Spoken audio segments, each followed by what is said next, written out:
بسم اللہ الرحمن الرحیم۔ ناظرین، خیبر ایجنسی کی تحصیل باڑہ میں ہزاروں پودے اکھاڑ لیے گئے۔ تفصیلات کے مطابق یہ واقعہ صوبہ خیبر پختونخوا میں نظام ایجنسی خیبر اس کی تحصیل باڑہ میں پیش آیا، جہاں گزشتہ روز شجرکاری مہم کا افتتاح کیا گیا اور اس میں ہزاروں کی تعداد میں پودے لگائے گئے۔ لیکن جو ہی یہ افتتاحی تقریب ختم ہوئی تو ہزاروں مشتعل مظاہرین نے وہاں حملہ کر دیا اور وہ لاکھوں روپے کے ہزاروں پودے اکھاڑ کر لے گئے۔ مقامی لوگوں کا یہ کہنا ہے کہ یہ زمین ہماری ہے اور ہماری اجازت کے بغیر، ہم سے مشاورت کے بغیر ہماری زمینوں میں یہ شجرکاری کی گئی ہے، جس کا انہیں کوئی حق حاصل نہیں تھا۔ اس سے قبل یہ مشاورت ضروری تھی اور اس کے بعد وہ یہ مطمئن نہ ہوئے اور انہوں نے اپنی زمینوں میں یہ شجرکاری کی اجازت نہیں دی۔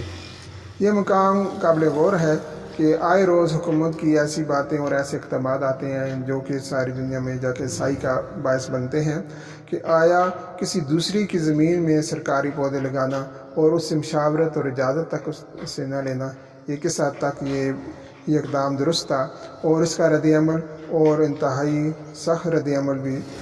انہوں نے پھر دیکھ، اور اس ناقص حکمت عملی کی وجہ سے لاکھوں روپے کا قومی خزانے کا بھی نقصان ہوا اور پودے بھی ضائع ہو گئے۔ حالانکہ اس سے قبل اگر ان زمین کے مالکان سے مشاورت کر لی جاتی تو شاید یہ افسوسناک صورتحال پیدا نہ ہوتی، کہ اس سے ان لوگوں کو تحفظات تھے کہ جس زمین پر یہ سرکاری پودا لگایا گیا ہے، کہ یہ نہ ہو کہ کل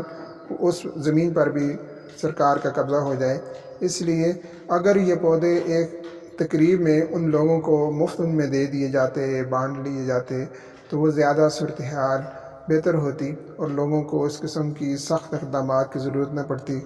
بہرحال یہ جو بھی ہوا، اس پر سوشل میڈیا میں بہت زیادہ ناپسندیدگی کا اظہار کیا جا رہا ہے اور اس اقدام کی مذمت کی جا رہی ہے کہ آیا یہ جس وجہ سے ہوا، ناقص حکمت عملی کی وجہ سے ہوا، یا دونوں طرف جو ہے وہ رابطے کا فقدان ہوا اور غلط فہمیاں مزید بڑھی، جس سے یہ واقعہ پیش آیا۔ تو حکومت کو آئندہ احتیاط کرنی چاہیے اور مقامی لوگوں سے مشاورت کے بعد یہ کام کرنا چاہیے۔ ہاں، ایسے